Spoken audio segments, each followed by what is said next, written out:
Hello everybody, hi, I'm Jewel and welcome. Welcome to my channel. Today's story is childhood friend becomes a kidney donor, gets matching tattoos with recipient. This story and interview comes from Chris Kramer, and let's get started. Chris Kramer was diagnosed with kidney disease in his 30s, which eventually led to a kidney transplant. His childhood best friend volunteered as a living donor, ultimately saving his life. How did you find out you had kidney disease?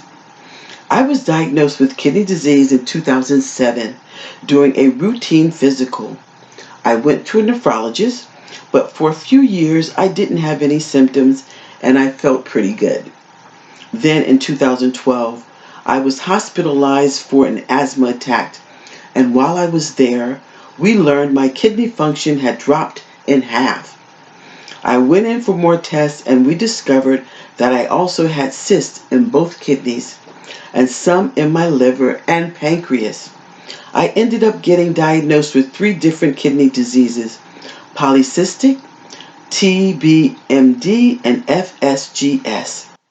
I was 36 years old with no family history of kidney disease, so it came as a real surprise. By 2014, even though I was taking medication and making lifestyle changes to try to improve my health, my kidneys had declined to a point where a transplant became the best option. How did you prepare for the transplant, and how did your childhood friend come to be your donor? In June of 2014, I was referred to the Mayo Clinic and approved for a transplant. I talked to my wife and family, and we decided to put together a little website called Kidney for Kramer and send it out to everyone we knew.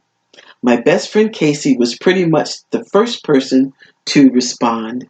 We grew up together when we were little kids, and even though he lives in St. Louis now and I'm in Arizona, we still keep in touch. He said he wanted to get tested to see if he was a match, and it turned out he was.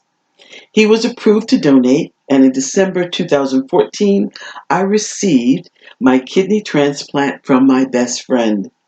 But that's not the end of your kidney story. What happened after that? 2 weeks after I had my transplant, I had an MRI. They found that some of the cysts in my original kidneys had changed and were possibly cancerous. Since I'd already had a successful transplant from Casey, I had a second procedure to remove my kidneys, which were indeed cancerous. I'm blessed and thankful that it happened like this. Having cancer in your kidneys can disqualify you from being able to for a transplant. So the fact that it worked in this order saved my life. Why did you decide to get a tattoo, and how did you come up with the design? I knew I wanted to get a tattoo to commemorate this experience, and I talked to Casey, who was all for it. About a year after my transplant, I went to a tattoo parlor and we developed a design together. It's a cross because my faith was really important throughout the process, with the cancer ribbon going around it. The green color is for kidney transplants, and I have a date of my transplant. It transitions into the orange, which is the color of kidney cancer, and I had the date I had my kidneys removed. How do you take care of your kidneys today? I'm fortunate to have a pretty clean bill of health since my surgeries, and the cancer is basically gone. I try to maintain a lifestyle that's good for kidney health, restricting my sodium intake and exercising regularly. I still talk to Casey at least once a month, and our families get together during the holidays. Okay, guys, this was childhood friend becomes a kidney donor, gets matching tattoos with recipients. And as you see from this article and story, Chris Kramer decided to put his story on a website to let people know what was going on in his life and that he needed a kidney. And of course, a childhood friend responded to his request to give him this gift of life. And as you see, the National Kidney Foundation is teaching all of us that have kidney disease that if you want to ask for a kidney, during this process, there are so many ways to do it.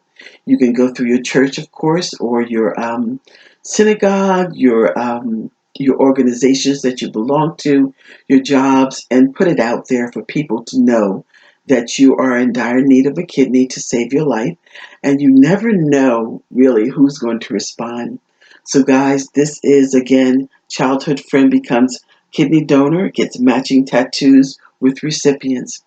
Guys, I thought this story was very important because, again, this person that had kidney disease decided to go ahead and put it out there to the world that he needed a kidney, and his childhood friend responded to him.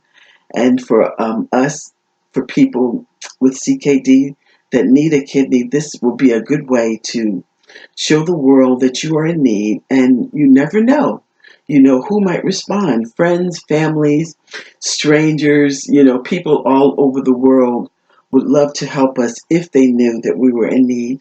So, guys, if you found this story useful and you found it inspiring like I did, please like, share, and subscribe. And please know that there are so many wonderful people out there in the world that are willing to help if they know what was going on. And for all of us with CKD, we are sending you so much love and affection. For everyone that is on dialysis and has just found out that they have kidney disease, there are options, guys, that you can check into.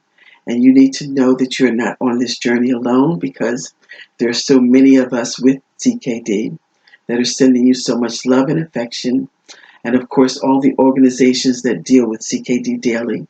They're thinking about you. We're all thinking about you, hoping and praying for all of you, and hoping that the only thing that you have to do, of course, is stay compliant with your doctor.